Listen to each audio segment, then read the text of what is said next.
Мы в Ютубе.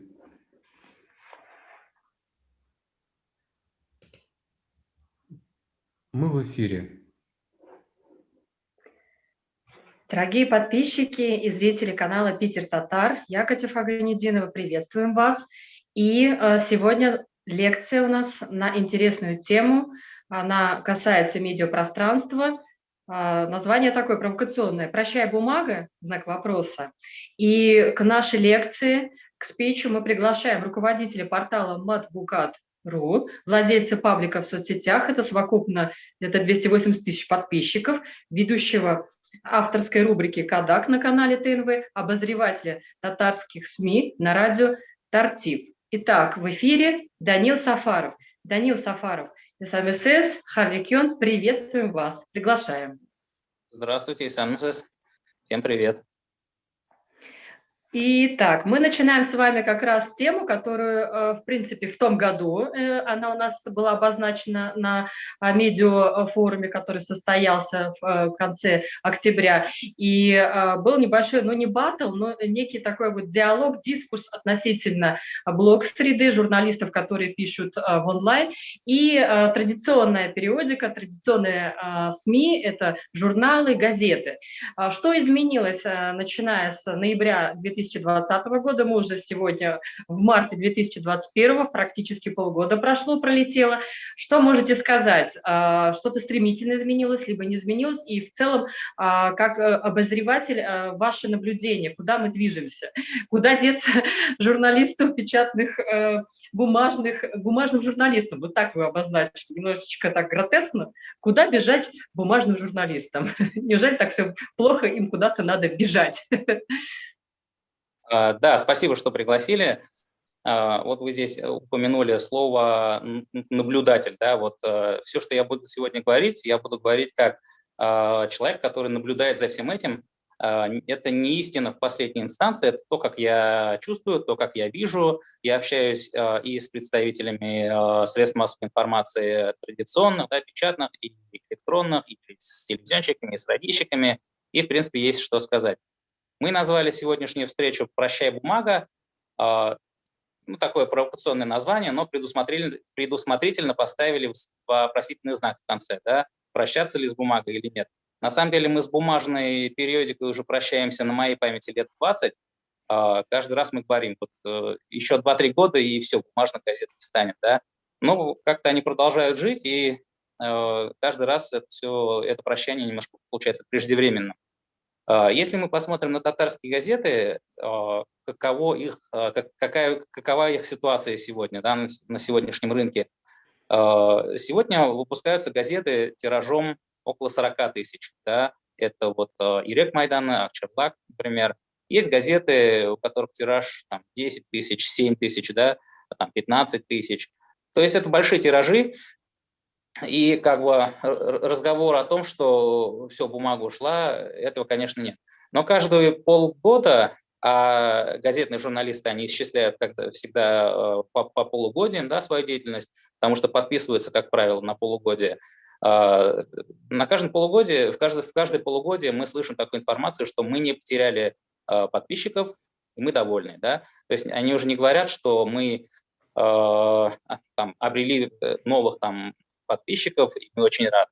То есть если даже какое-то СМИ достигло цифры, например, 40 тысяч подписчиков, да, без малого, то 45 достичь очень сложно. Если вы имеете 10 тысяч подписчиков, именно тираж 10 тысяч, да, то 11 сделать очень сложно. Ну, такова жизнь. Все, в принципе, газетные журналисты, они стараются, что-то делают, но, к сожалению, время работает немножко на них. Да? У всех в руках гаджеты, мы получаем информацию через электронные СМИ, в том числе и журналисты, которые работают в газетах, у них всегда в руке телефон, да? Они всегда получают эту информацию. Но газета, она уходит не потому, что газетные журналисты, они там, отсталые, да, например, там, или консервативные. Нет, довольно-таки интересно, журналисты работают, да, но надо посмотреть, как мы потребляем информацию, да, вот вообще новостную, скажем так. Вот я, например, задал себе вопрос, когда я читаю, да, новости. Я читаю новости, когда сижу в очереди, например, да, нужно мне подстричься, да, там, или там в шиномонтажке, или на автомойке. Есть у меня лишние 5 минут. Я захожу, читаю новости. Я не могу таскать с собой бумажную газету, да, с собой всегда по городу. Вот. Но все равно есть аудитория, которая подписывается через почту и остаются такими постоянными читателями. Ну, надо сказать, среди татарских СМИ большая часть распространяется по почте, по полугодиям, по подписке. Небольшая какая-то часть – это розница. Русскоязычные газеты во многом, насколько я знаю, распространяются по рознице. Это вот печать, киоски, магазины и так далее. Говоря о переходе этих изданий в электронное пространство, да, ну, как газетчики, бумажные газетчики, они просто так не сидят. Они понимают, что что-то проходит рядом с ними, да, и нужно вливаться в эту электронную среду. Они тоже что-то делают, что-то предпринимают. И вот как раз об этом мы сегодня, думаю, и поговорим. Так ведь? Так ведь, ну вот опять же мы возвращаемся к подписчикам. Любое издательство, если мы говорим газета или журнал, она живет за счет того, что есть доход от рекламы, соответственно, доход от подписки, да, подписная вот эта компания, и, соответственно, если мы говорим уже розницу, то это хорошая сетка по дистрибьюции, чтобы представлены были в киосках и так далее. Из-за пандемии очень вот эта система, киоски закрылись, и в целом подписка, ну, как бы вот смысл, да, вот этой вот печатной вот продукции, когда вот реально все в гаджетах, все в ютубах, все будем говорить, новости, они ежесекундно генерируются, и сейчас оперативность – это фактор, который определяющий. То есть хочешь получить информацию, как вы говорите, есть 5 минут, быстро ты, пока достанешь газету, пока ее откроешь, это уже 5 минут пройдет. А тут открыл буквально, да, там, либо приложение, либо какой-то из порталов, и уже у тебя вся картинка есть. Вот с учетом вот этих моментов, нет ли здесь такого вектора, как я это вижу, что новости – это все-таки уже жанр онлайн, то есть новости – это однозначно в онлайн, а если мы говорим по поводу обзоров и уже более каких-то панорамных, да, вещей, которые связаны с репортажем, с мнением экспертов, развернутая какая-то раскладка, то, безусловно, здесь уже категория и либо газета, либо журналы, и те эксперты, которые опрашиваются, дается визитка, кто, что и какая-то определенная экспертная оценка. И здесь уже не надо спешить, 5 минут здесь недостаточно, здесь можно как бы поразмышлять, и это эксклюзив. В этом плане происходит как раз-таки состыковка вот этого, будем говорить, читателя, который не сможет самостоятельно найти информацию в онлайн, ему ее подготовил, переработал, предоставил и скомпоновал в таком ключе, чтобы это было интересно, да, разные мнения, разные эксперты, и все это в одном полотне текстовом. Нет ли вот тенденции, что все-таки элитарность – это туда, к журналам, более такая глобальная работа, аналитическая работа – это журналы, газеты, а все, что связано с дайджестами, быстрые новости – это онлайн. Нет ли вот этой сейчас уже ситуации? Ну, смотрите, вообще в вашем вопросе несколько вопросов. Начну с последнего, да. То, что вот вы сказали, раньше нам так и говорили, да, и преподавали нам также. Нам говорили, что электронные СМИ – это что, где, когда, да, отвечают на вопросы что, где, когда, а потом уже бумажная газета отвечает, почему, да, какие предпосылки и прочее, да, в более широком смысле. Но сегодня электронные СМИ, они уже занимают эту нишу газетную в том числе. То есть как происходит формирование новости, да? Вот что-то произошло, да? Что-то произошло очень резонансное. В течение 5 минут об этом написали все электронные СМИ. То, что это произошло. Окей. Написали. Вечером того же дня уже в этих же электронных СМИ уже есть развернутая информация, почему это произошло, как это произошло. Мнения экспертов, о которых вы говорите, которые должны быть в бумажной газете, они уже есть в этих электронных СМИ. Они просто появляются не сразу, чисто физически невозможно, чтобы эксперт высказался, да? Они появляются вечером того же дня.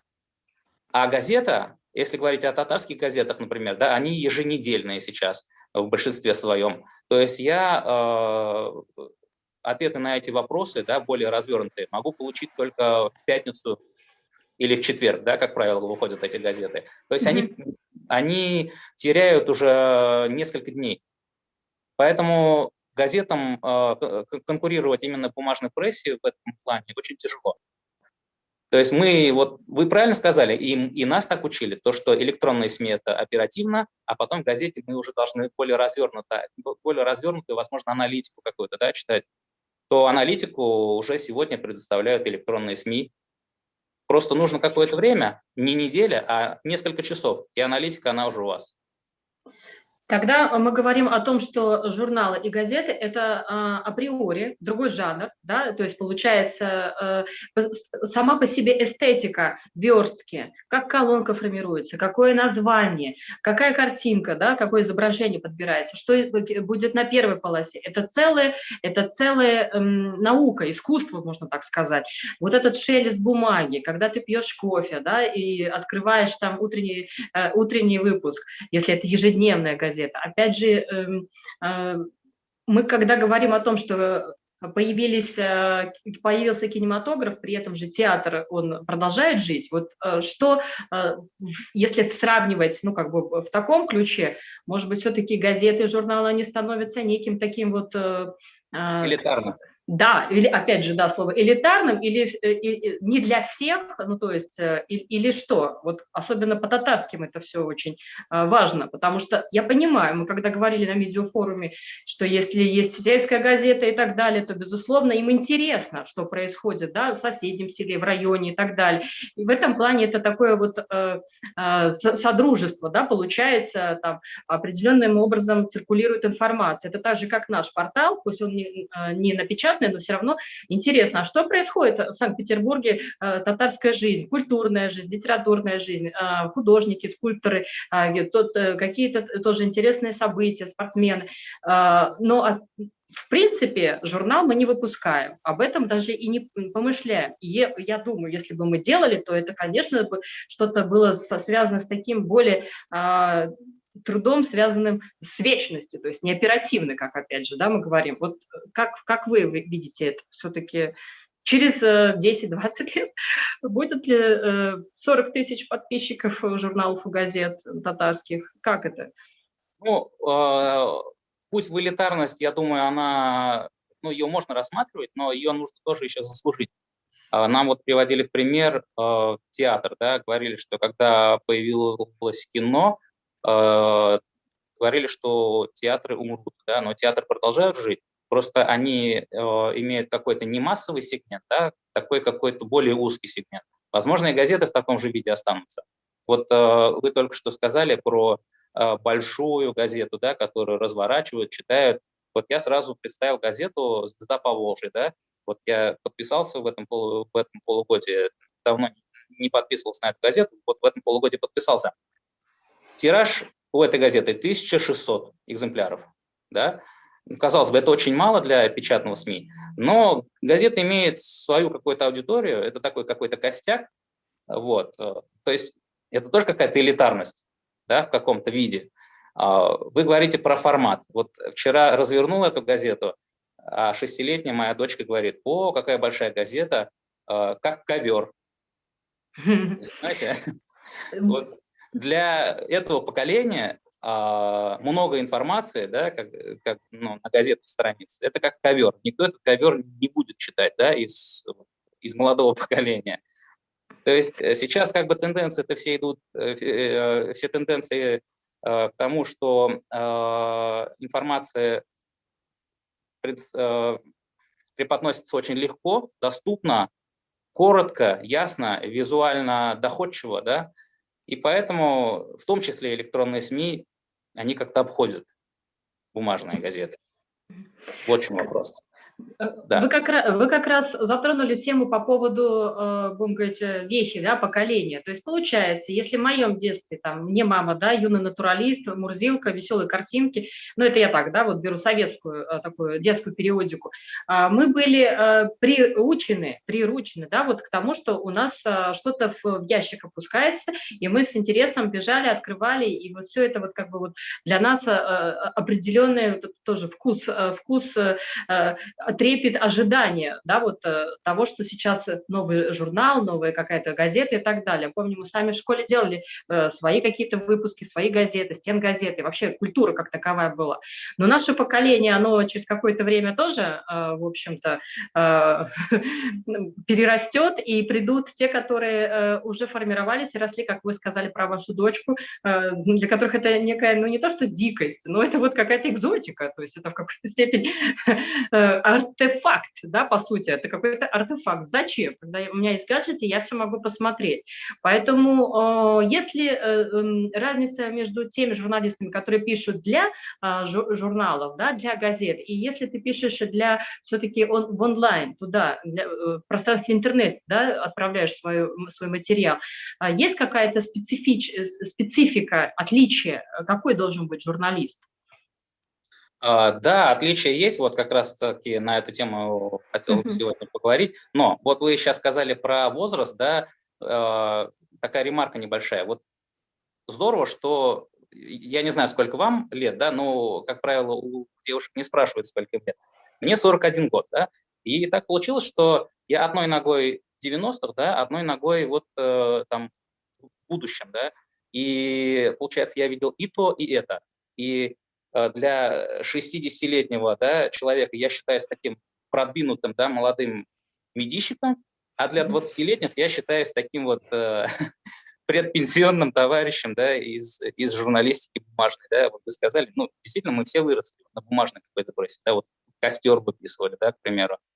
Но сегодня, если посмотреть молодежь, там, 20-30 лет, они не читают газет вообще. Ну, нет такого издания, да. Было издание «Молодежь Татарстана», были еще студенческие газеты, газета «Я» называлась, да, ну, более-менее такой тираж. Ну, я сейчас про Татарстан говорю, возможно, вы не знаете эти издания.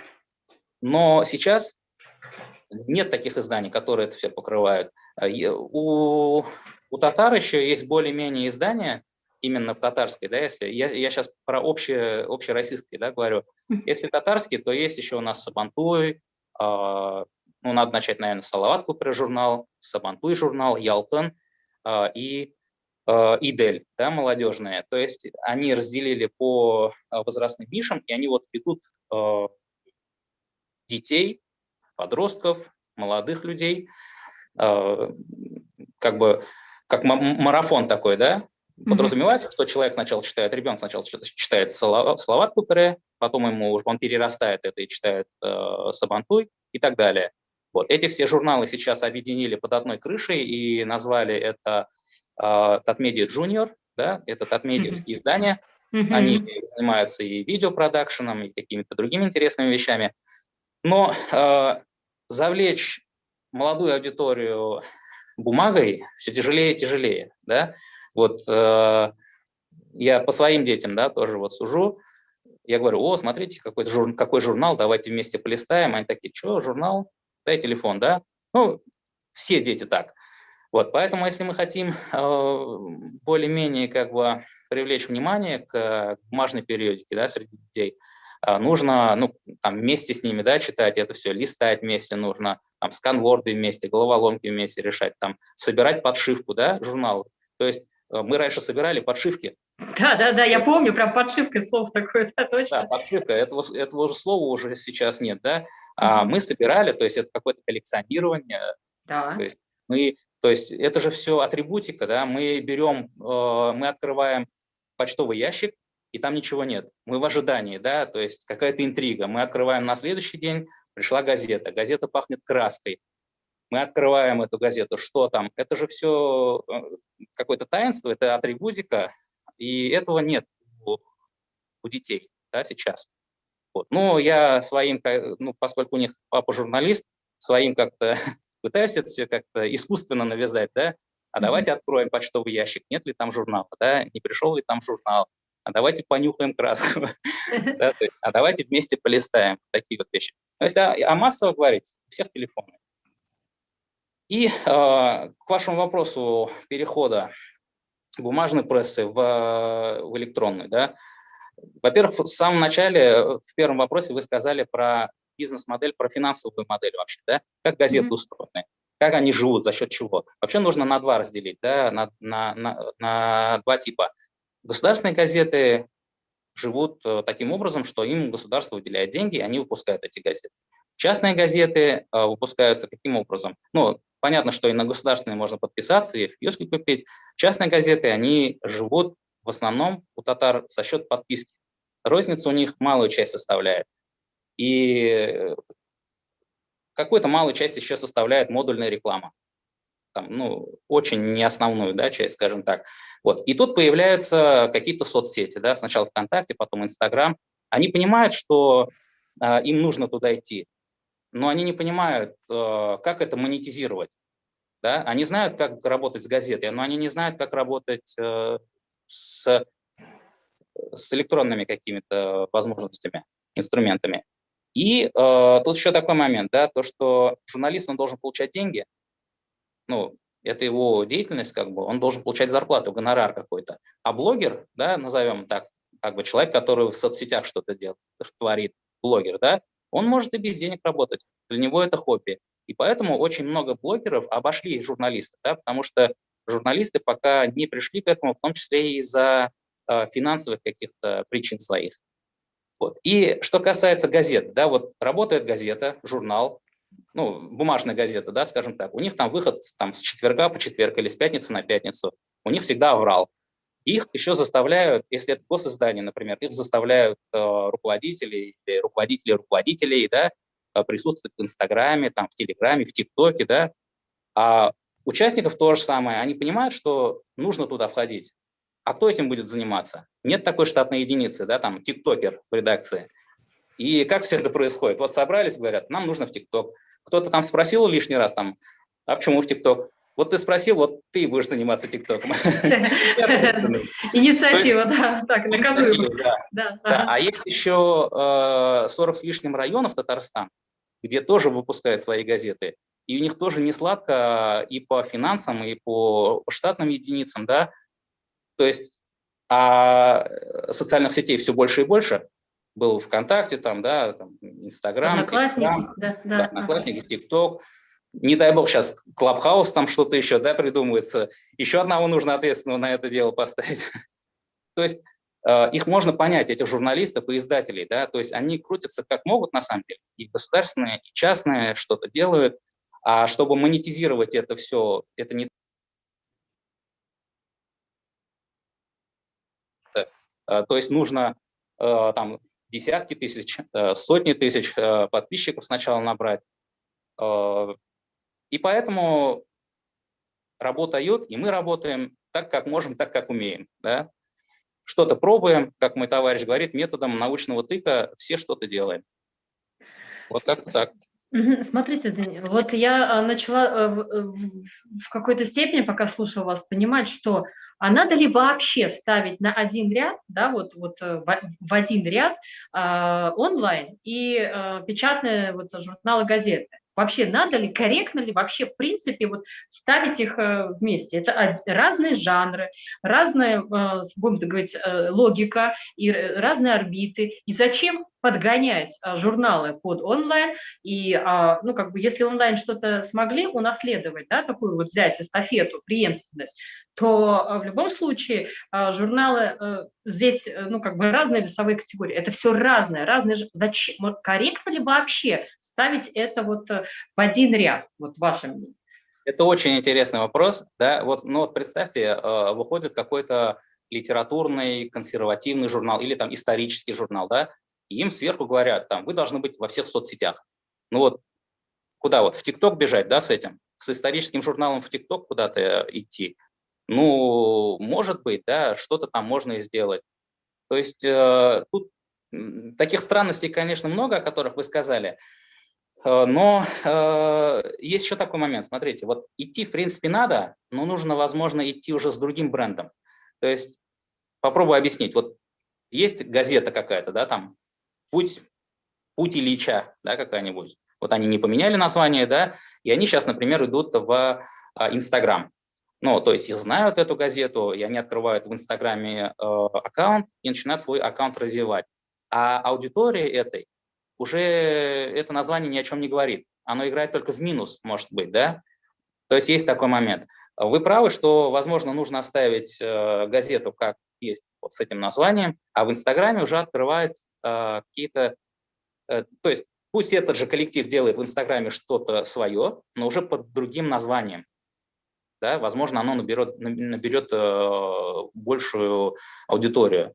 Вот есть такое мнение. У нас, в принципе, вот Матбугат.ру как сайт появился в 2008 году, потом появился Инстаграм, но сейчас, если, например, в новых каких-то открывать, там в ТикТоках, ну, вроде открыли как Матбугат, но для молодых каких-то, там, 20-летних, да, например, слово Матбугат, возможно, оно ассоциируется с чем-то консервативным, старым, может быть, да, возможно, так. То есть то, что вы спрашиваете, вот как раз подталкивает на эту мысль. То есть я правильно да, то есть я правильно понимаю, то есть даже те порталы, которые были сгенерированы, открыты там до 2010 года, они уже на сегодняшний день, да, в 2020 году, 2021 уже являются неким каким-то таким вот, ну, old, что-то старенькое, что-то вот неорганичное для молодого поколения, которое все-таки питается информацией через ВКонтакте, то есть там же у них прям целая экосистема, они вот все вот эти настроения, которые поднимались, в том числе политические, вот это все там подогревалось, в этих соцсетях. Ну, смотрите, по поводу аудитории, да, ну действительно, вот вы идете со старым брендом в новую аудиторию. Аудитория новая, а бренд у вас старый. Старый не значит то, что плохой, да, у вас бренд старый, да, газетный, да, и у него есть свой читатель какой-то, у него есть история какая-то, да, но вы идете в новую аудиторию, для которой ваш бренд, он совершенно не авторитет, к примеру, да. Ну, есть, наверное, смысл какой-то новый бренд там создавать. Вот об этом речь. Появляются все новые и новые, как бы, скажем так, площадки, и люди меняются. Появляются новые какие-то, ну, меняются поколения, а отказываться от старого бренда очень тяжело. Понимаете, вот выходит газета какая-то, да, и вот она имеет большой тираж, потом тиража все меньше, меньше, меньше, меньше, меньше, и при каком тираже закрывать газету? Это очень тяжело, да? То есть 5000 тираж, 3000, 2000, 1000, газета все не закрывается. То есть закрыть газету – это не просто такой экономический как бы шаг, да? Закрыть газету – это очень болезненный шаг. И тут как бы и национальный вопрос, да, встает, и чисто и журналистский вопрос, и политический вопрос. Ну вот была газета «Вечерний Казань». Да? Ну, ее сейчас нет, бумажной газеты нет, в электронном виде только осталось. Это газета, которую читали, ну, чуть ли не в каждой семье в Казани. Этой газеты сейчас нет. То есть тяжело это все закрывать, но в то же время это как бы инструмент. Газета – это просто инструмент, да? Но за каждой газетой есть какая-то история, поэтому, видимо, это закрывать и очень тяжело. Также закрылась газета «Молодежь Татарстана». Тоже было тяжело закрывать. А что с радио? Ну, то есть мы как бы говорили о том, что да, бумажный журналист, а вот так как вы обозреватель еще и на радио, вот как вы можете характеризовать радио вообще? Нужно ли радио? Потому что мы в принципе про медиапространство говорим, да? Потому что одно дело телевидение, да, ну как бы собственно телевидение, оно в какой-то степени тоже уже отдает своего зрителя, отток идет в сторону тех, кто когда захотел, тогда я включил, да, через YouTube посмотрел, то есть не нужны эти спутниковые подписки и так далее, и так далее. То есть YouTube в этом плане не дает, да, вот ограничений, либо кто-то вообще берет и выкладывает пиратски, пока с этим да, тоже там ВКонтакте, либо там Одноклассники, я так вот смотрю фильмы. Скажите, что с радио, вот журналистика на радио, вот в логике сегодняшних дней, вот как она себя чувствует? Вот в вашем вопросе я подчеркнул бы, знаете, какое слово? Когда хочу, тогда и смотрю, да? Когда хочу, тогда и слушаю. Как было раньше? Вот мы смотрели то, что нам показывали по телевизору. Вот показывают нам, вот мы и смотрим, да? Максимум нам давали какую-то подсказку в виде телевизионной программы, да? Где мы ручкой подписывали мультики и фильмы. Я тоже помню, кстати, да, было дело, да. Подписывали. Вот. И получается так, что и радио то же самое, да, вот есть FM-радиостанция, да, какая-то, вот играет песенка и играет себе, да, как-то была мода, там, поздравляли всех, да, там, с днем рождения, и говорили, вот тебя должны поздравить, там, в 10 часов 13 минут, слушай. Вот. Ну, была такая культура. Сейчас такой культуры нет, и FM-радиостанции, если, например, они крутят музыку, ну, крутят себе и крутят, да, но если, например, в татарском медиаполе посмотреть, сейчас появилось радио такие полуразговорные, полумузыкальные, да, например, вот радио Тартып, о котором мы сказали, радио Китап, да, там есть передачи, которые охота послушать, но мы не можем, как бы, да, постоянно сидеть в машине и ждать, когда они включат. Да, в основном FM-радио слушают в машине. Вот, поэтому приходится, кроме обычного потокового вещания, выставлять эти аудио программы как подкаст, да, на сайт. То есть, получается, сегодняшнее FM-радио, оно не совсем FM-радио, оно уже онлайн FM-радио, да, то есть его слушают в онлайне, его слушают в приложении, на сайте, его слушают не так, как слушают просто за рулем, да, там 10 минут до работы доехал, 10 минут что-то послушал, интервью, и все. Ну вот «Эхо Москвы», да, есть, к примеру. «Эхо Москвы» продвигает себя в Ютубе. Раньше вот у меня было приложение, в приложении все передачи, да, можно было отдельно послушать. И люди сами выбирают, интервью с кем послушать. Не тогда, когда тебя поймают это интервью, да, по пути на работу. Вот. В принципе, вот в этом направлении двигаются, насколько я понимаю, FM-радиостанции. Да. Слово FM уже вообще вот не употребляют именно из-за этого, насколько я понимаю. Просто радиостанции. И телевидение то же самое. Вот взять, к примеру, ТНВ канал. ТНВ выпускает очень много передач для телевизионного зрителя, но сейчас они начали выпускать исключительно видеоконтент исключительно для социальных сетей. Представляете? Специально.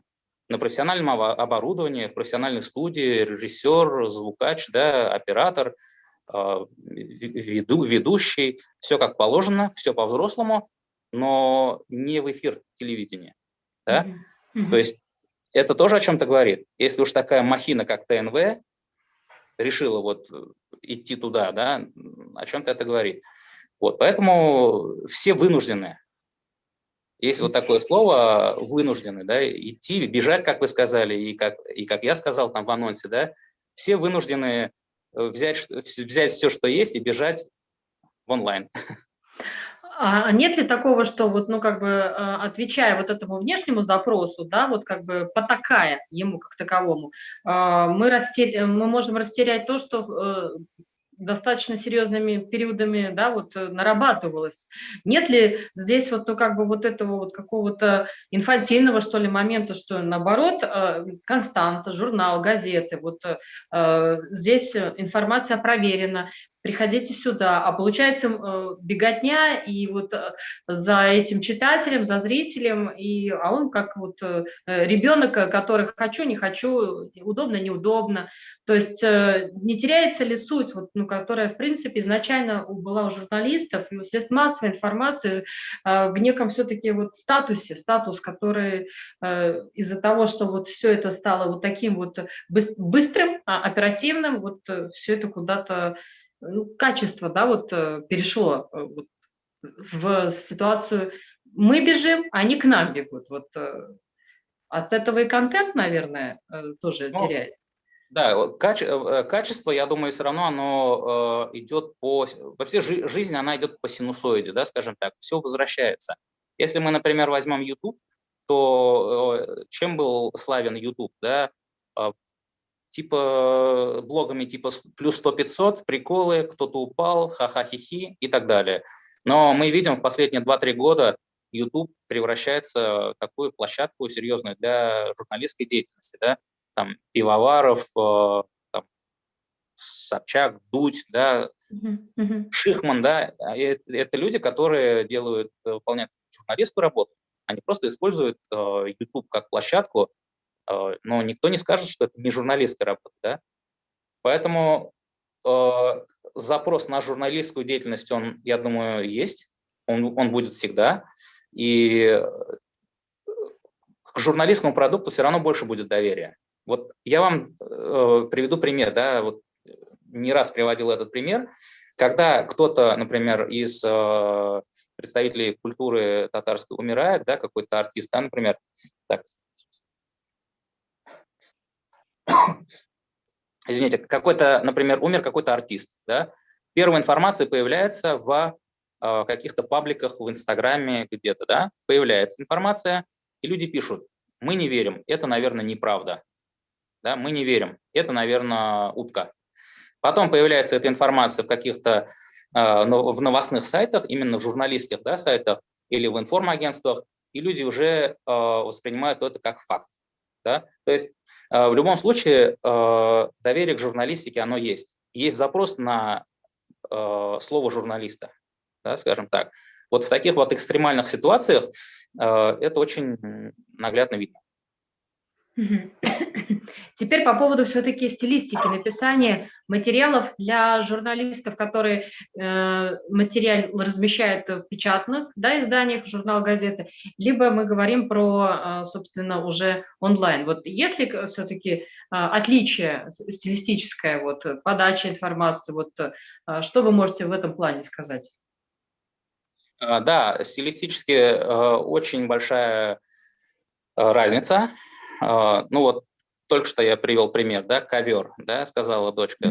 То есть в газете газета ковер это в принципе нормально, да, но большая информация в соцсетях это уже немножко не соответствует содержанию и форме, скажем так. И одна из ошибок как раз-таки печатных журналистов, да, то, что они приходят в социальные сети со своей повесткой. Да, как они привыкли работать в печатных СМИ, так они продолжают работать в электронных СМИ. Но так уже не прокатывает. Да, это во всем, это в заголовках, да, к примеру. Если мы откроем, например, газетные полосы, мы видим заголовки, которые не информативны, и они нам ни о чем не говорят. Но в интернете, в интернет-СМИ или в пабликах это уже не прокатывает, то есть заголовок – это уже как полматериала должно быть. То есть мы прочитали заголовок, и мы поняли, о чем речь, уже половину статьи поняли, и мы не заходим туда, или заходим, читаем подробности, к примеру. То есть это вплоть до заголовков. И очень важна в электронных СМИ очень важна визуальная составляющая. То есть человек увидел, ну, говорят сейчас, что у читателя клиповое мышление, да. Нам же не говорили, когда мы выпускали газетные, то есть бумажные газеты, не говорили, что клиповое мышление, да. Человек получал газету, раскрывал ее, принимал решение, что почитать сейчас, что почитать, может быть, там попозже, когда будет время, да, и, в принципе, читал. А сейчас мы вот так вот свайпом пролистываем, да, то есть полсекунды на один материал, увидели, не увидели, и принимаем решение. Вот, то есть говорят, что за 3 секунды человек должен понять, да, о чем материал. Вот есть там правило 3 секунд, там говорят, да, к примеру, в социальных сетях, в пабликах. То есть сразу человек должен понять, о чем этот материал. Как за 3 секунды завлечь? Ну, понятное дело, что это фото или фото плюс какая-то инфографическая какая-то составляющая и так далее. Приведу один пример. Вот выпускается журнал CMBK, татарский журнал женский, и они, значит, сделали очень интересную тему. Они в прошлом году, в 2020 году, в каждом номере публиковали фотографии тех женщин, которых они публиковали лет 20 назад в своих обложках, да, как они изменились, эти девушки. Вот. И так получилось, что они разместили в журнале, но на разных полосах. И я, когда листал, не сразу понял, что вот эта вот девушка, это вот как раз-таки вот эта женщина, это один и тот же человек. Не сразу понял. Визуально это было немножко неудобно. Я попросил главного редактора Ларису Ханом Маликову, я говорю, давайте сделаем так. Сделайте мне, пожалуйста, вот 10 фотографий, да, для поста, 10 фотографий в Инстаграм. вот, и разместить этих девушек рядом, фотографии. И мы всех их разместим на сайте, в Инстаграме у себя. Они сделали это быстренько, мы поставили, очень большой был резонанс, поставили в Инстаграме Матбугат. Потом, значит, в Татмедиевских во всех аккаунтах это все прошло. Потом, значит, они выставку сделали в Татмеде, потом сделали эту выставку из этих фоторабот в каком-то торговом центре. То есть тема взорвалась, да, скажем так. А хотя 10 месяцев даже 12 месяцев они публиковали, и это все оставалось в рамках журнала только. То есть что я тут придумал? Ничего не придумал, да, я просто сказал, вот поставьте их рядом, пожалуйста, да, и все. И это сработало. А фотографии интересные, там, например, девушка-таксистка, например, 20-летняя, да, там, и также они сфоткали рядом с такси, там, 60-летнюю, например, ее же. Да, это очень интересно посмотреть, это очень вкусно именно визуально. Вот, то есть вот эти вот визуальные моменты, они в соцсетях, они имеют больше потенциал, скажем так. Вот. То есть соцсети, они диктуют именно визуальные вкусные вещи, вернее, требуют. Вот. Поэтому в соцсетях нужно этим пользоваться. Ну, опять же, мы как раз и говорим о том, что нация будет меньше читать, меньше, собственно, ну, как бы размышлять. И дайте красивую, интересную картинку, провокационную. Это какая психика должна быть, чтобы меня все время удивляли. Это вот, ну, как бы, собственно, что должно быть через какое-то время с состоянием человека, который, это уже как некий такой вот, да, адреналин, который должен вырабатываться постоянно. Это же, разве это нормально, ну, с точки зрения, вот именно, что если я открываю газету или журнал, я сегодня могу обратить внимание на этот материал, завтра нет, могу там перечитать его, поразмышлять, что-то как-то вот, ну, как бы вот показать подруге. А тут, если лента, она постоянно обновляется, иди потом найди. Вот особенно эти турбо-страницы. Я делаю, когда рабочие какие-то моменты, копирую, потом начинаю на них заходить, и что-то как-то какая-то абракадабра, общем говоря, да, то есть, может быть, это у меня так, не знаю, талант, но в любом случае, вот раз был у меня сайт вот свой, да, там Когнитивного.ру, теперь его нету, и все, сидела там, нарабатывала, а напечатала бы, вот сделала бы мини-книжечку из своих статей, материалов, пришла бы куда-то,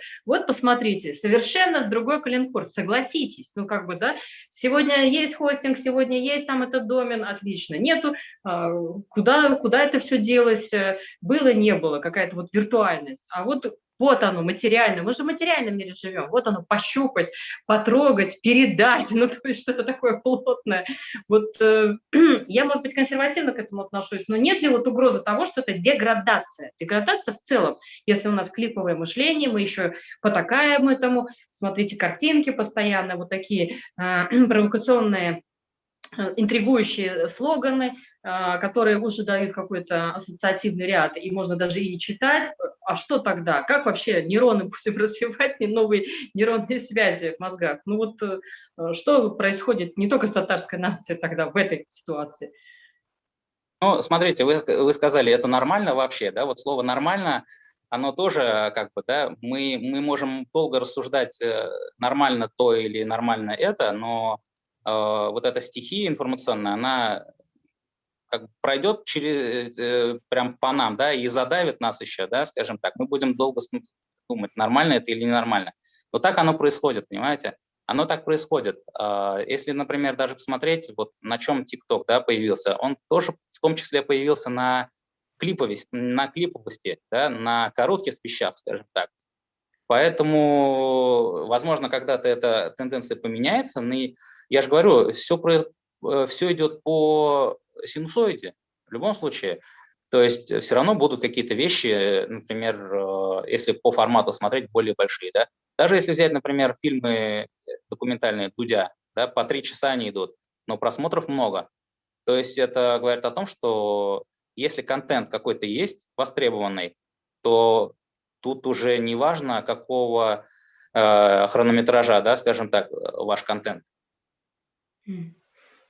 Так, тогда вот в целом, если так вот уже несколько подрезюмировать. Да, запрос на журналистов есть, но здесь нужно быть более каким-то талантливым, более каким-то уникальным, каким-то креативным для того, чтобы постоянно удивлять, да, постоянно удерживать зрителя, да, там если это видеоконтент, если это что вот, какие теперь должны ставить перед собой задачи, и какая должна быть развита компетенция у профессионального журналиста, когда мы говорим про онлайн, да, вот журналистику в онлайн.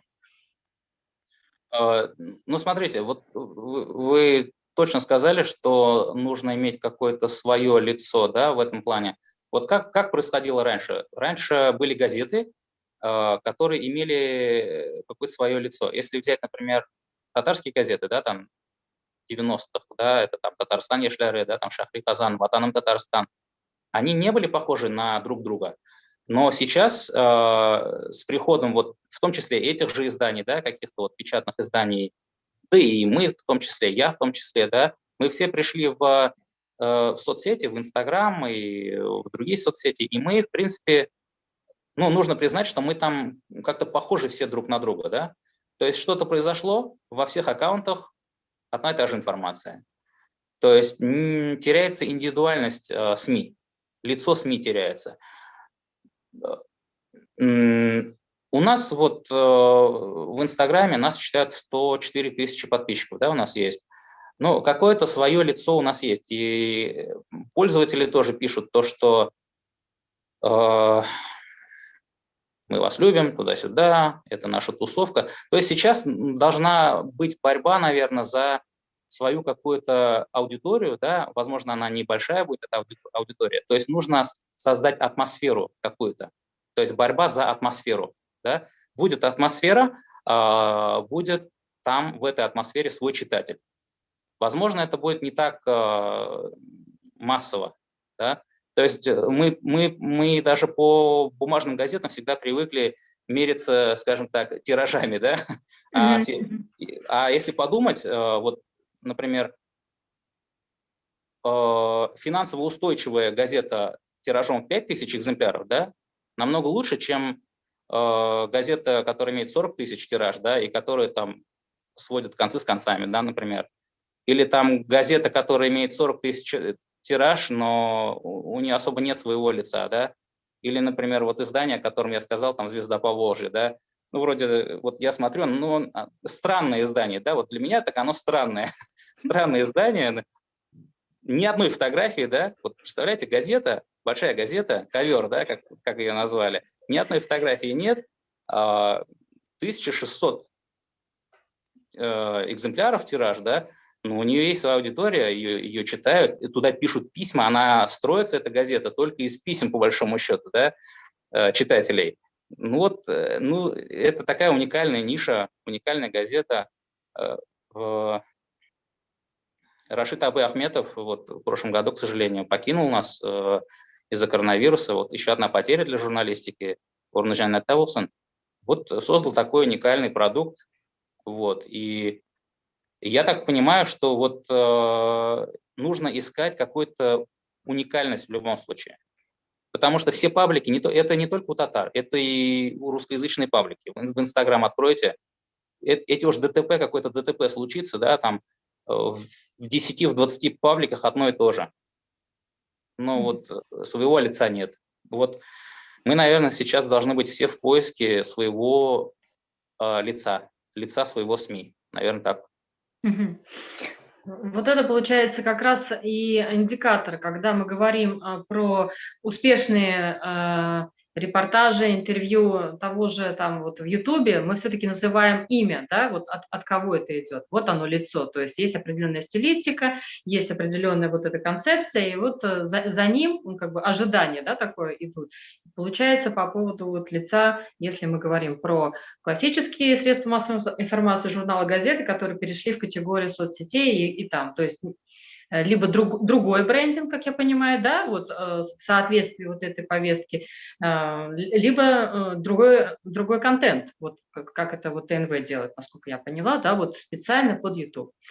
Ну что ж, вы вообще в целом сами проводите какие-то сессии, мастер-классы вот, ну, с подрастающим поколением, да, вот в плане, ну, вот со студентами по журналистике, потому что с 2008 года вести свой портал, да, ну, как бы это, и его развивать, и как бы смотреть, чтобы он был тоже востребован, чтобы вы могли сказать выпускникам, да, вот журналистики, вот какое, будем говорить, напутствие, может быть, какие-то такие ключевые слова, какие-то мотиваторы по поводу, как им не потеряться, да, вот не затеряться во всем этом, как вы говорите, раздавит. Мы можем критиковать, не критиковать, но существует эта ситуация, и ты просто либо будешь раздавлен ей, либо ты вот маневрируешь, да, вот, ну, как бы, собственно, в потоке этом. Будьте любезны, дайте им какое-то направление. Да, по поводу мастер-классов, да, я проводил мастер-классы в последнее время не так часто, причем эти мастер-классы, они нужны были не столько молодым, сколько вот представителям моего возраста и постарше, да, им нужно было объяснить, журналистам, да, им нужно было объяснить, что такое Инстаграм, да, с чем его едят, куда идти, что это, как вы можете использовать. Я объехал Татарстан, в каждом, не в каждом районе, было всего 10, по-моему, мастер-классов в разных точках Татарстана, где собирались как раз вот с нескольких районов представители местных изданий. Вот, это было актуально. Но сейчас это не очень, наверное, актуально, потому что с Инстаграмом уже познакомились более-менее все. Эти мастер-классы были где-то года 3 назад, наверное. Вот. А что касается молодых, им на самом деле не очень уместно, наверное, давать советы, потому что какие советы мы им дадим? Да, то есть, что мы им скажем? Газеты читайте или что? То есть мы можем рассказать, как было, если нас спросят, да, как оно было. Я выступал перед журналистами, перед студентами, да, журфака. Я им говорю про какие-то газеты, какой-то фидбэк от них, да, жду тоже. Я говорю, вот была такая газета, говорю, вечерняя что? Я говорю, продолжите. Не знаю. То есть не знают вечернюю Казань. Да, это вечерняя Казань, но это же легендарная газета, да, вы можете как бы любить, не любить ее, но это легендарная газета, ее, ну, студенты журфака, они должны знать эту газету. Ну, так не бывает, чтобы они ее не знали. Вот. Ну вот так. Я не знаю, как вот молодые люди, вот можно представить 20-летнего человека, да, молодого человека, что вот он раскрыл вот так вот газету, и он ее читает. То есть можете вот просто картину, да, представить? Как-то, ну, тяжело Да, как-то, да, вот. да, уже как-то не монтируется вот газета, да, и вот это молодое лицо, да, Да. Ну, пускай да. будет кофе, да, у него там в одной руке кофе, да, мы можем представить, да, там, кофе и газета, да, представьте, ну, почему-то так уже не Это складывается. какая-то, да, комичная история, да, Конечно. А да. по поводу того, что вы сказали, по поводу преподаешь, не преподаешь, я предпочитаю самому обучаться. Я всегда обучаюсь, смотрю, я до сих пор как бы все изучаю. Вот. И в том числе мне очень даже э, не стыдно, скажем так, обучаться у 20-летних в том числе. Очень много ребят, вот 20-летних, 30-летних, да, которые младше меня там на 10, на 20 лет, которые очень здорово работают и в соцсетях, в маркетинге, да, скажем так, потому что маркетинг и журналистика – это очень все рядом, да, то есть мы журналисты, нас не учили продавать свой товар, нас учили писать, но нужно еще продавать свой товар. То, что ты написал, нужно еще уметь продать, а нас этому никто не учил. Вот такой вопрос. А относительно того, что какие-то забываются, да, издания, легендарные издания, там, да, вот как вот получилось, да, распознать. А может быть, есть смысл некий такой делать союз, вот как есть союз художников, да, там, существует ли какая-то ассоциация, которая бы объединяла, вот, собственно, да, вот, будем говорить, вот этот наработанный годами, десятилетиями капитал, вот это журналистики офлайн, да, которые журналы, газеты, И вот эта союзность, ну, как бы, собственно, она какую-то давала бы тоже дополнительную подпитку, потому что мы на примере портала «Питер Татар» с Юмбике журналом, да, ну, как бы те материалы, которые были ранее, вот, собственно, да, архивные, они нам разрешили размещать и предоставлять этот материал у себя на портале. Таким образом, дается вторая, как бы, да, вот жизнь данному материалу. Вот существует ли в Татарстане какой-то союз, объединение, ассоциация, которая именно вот это медиапространство, будем говорить, участников этого медиапространства каким-то образом организовывает, да, в какие-то дополнительные инициативы и так далее?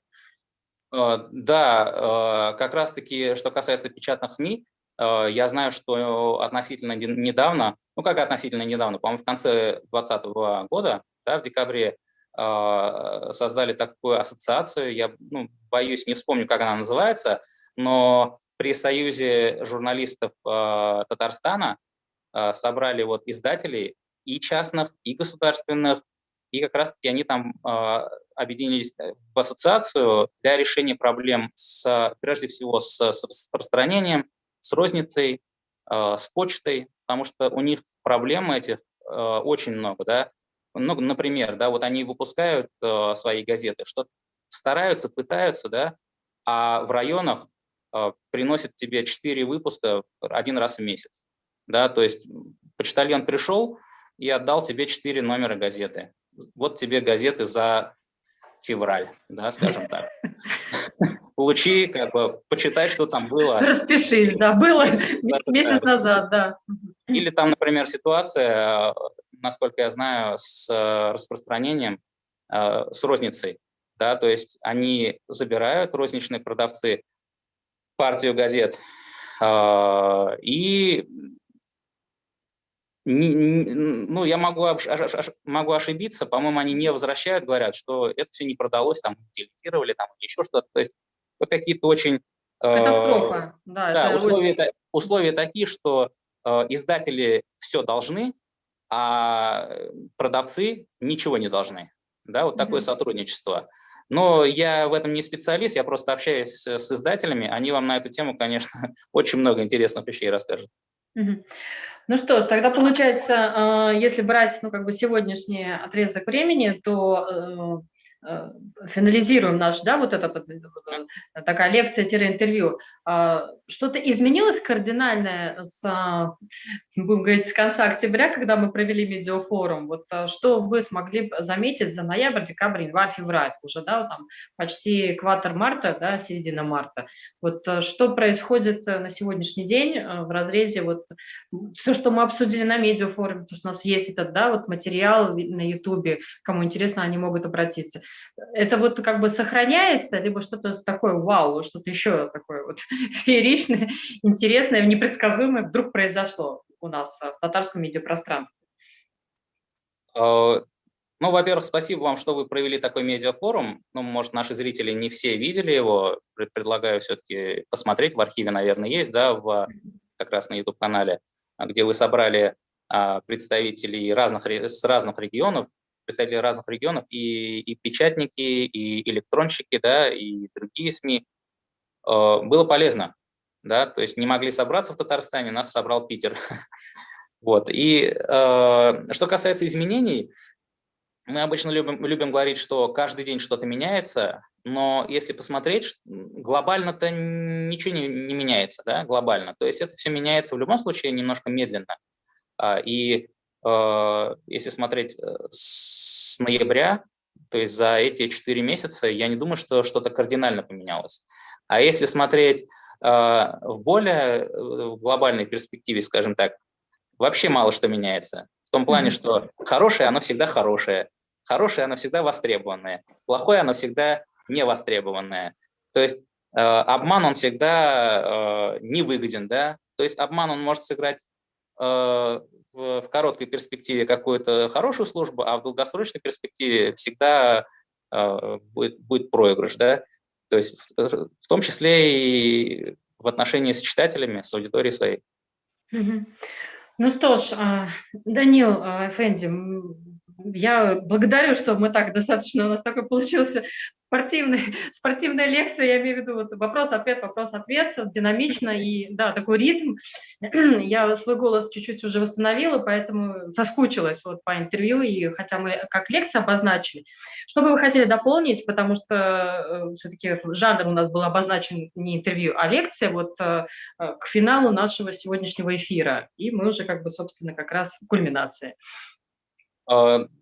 Я что хотел бы сказать, да, несмотря на то, что я считаюсь таким, ну, интернетчиком, да, скажем так, или представителем электронных СМИ, я очень уважительно отношусь к журналистам из печатных СМИ. Они делают хорошую работу, многие из них это мои учителя, да, скажем так, чему я учился не только в университете, а вообще учился по жизни, скажем так. Поэтому с бумагой не прощаемся, вот, как мы обозначили. Да. И хотел бы все-таки озвучить, что есть такие издания у татар, да, как «Ирек Майданы», «Акшарлак», «Безнен Гажит», «Сиражи Сузе», «Юлдаш». Если я пока частных, да, перечислил, есть государственные «Батанан Татарстан», «Шахри Казан», есть электронные издания «Матбугат.ру», «Татар Тудей», «Азатлык», по-моему, сейчас в реестре иностранных иноагентов, да, вынужден сказать, «Интертат», да, «Татар-информ». То есть я думаю, что нужно озвучить вот эти вот названия, чтобы они были на слуху. Ну, в конце концов, мы все делаем все равно общее дело. Мы все конкуренты в той или иной степени, да, но мы делаем все общее дело. Ну что ж, мы тогда с вами еще увидимся, надеюсь, потому что наша работа по медиафоруму будет продолжаться осенью этого года. Меня спрашивали, будет ваша лекция на татарском или нет? Я сказала, извините, на русском, хотя Данил великолепно владеет татарским языком, поэтому пусть речь на татарском тоже коммуникационная будет, ну, как, собственно, от вас, как от представителя татарских СМИ. Поэтому прошу, на татарском скажите, пожалуйста, для наших тоже зрителей и слушателей. Рахмат, Питер татар ұйышмасына деп әйтейік енді шошындай әңгәмәні ұйыштырған үшін. Бұл бірінші генә ұйыштырулары түгел. Узганында медиа форумда біз бик күпләп җыелган идек. Һәм шунда әйткән идек, менә безне питерлар җыя алды дип. Чөнки һәрберебез ничектер үзебезнең Казаныбызда гына кайный, бер-беребезне теге конкурент итеп күрәбез, кайвакыт терсәкләр белән этешәбез, төртешәбез. Чынлыкта монда бернинди дә алай этешерлек әйбер юк кебек, чөнки барыбыз бер Казанда кайныйбыз. Шуңа күрә алга таба да бергә булыйк, аралашып яшик, хезмәттәшләр. Сезгә бик зур рәхмәт барыгызга да. Да, Бекзур Ахмат. Данил, ну что ж, я благодарю за то, что вы поучаствовали в сегодняшнем нашем эфире. Произошла лекция, интервью. Будем тогда дальше дружить, как говорится, домами, нашими порталами. И благодарим хороших репортажей, хороших материалов, качественных и союзников, чтобы все было благостно, баракетно. Вот, с весной также поздравляю. Желаю наилучшего всего. Будем тогда на связи. Всего доброго. Спасибо, да. Ну что ж, дорогие наши читатели, подписчики Питер Татар, YouTube-канала, благодарим, что сегодня кто был с нами в прямом эфире, послушал. Ваши вопросы всегда ждем, и открыты к ним, и можем потом ответить позже. А также смотрите этот эфир в записи на YouTube-канале Питер Татар. Я Катя Акифовна Гайнетдинова. Прощаюсь с вами. До новых встреч, до следующей недели. Бекзур Ахмат.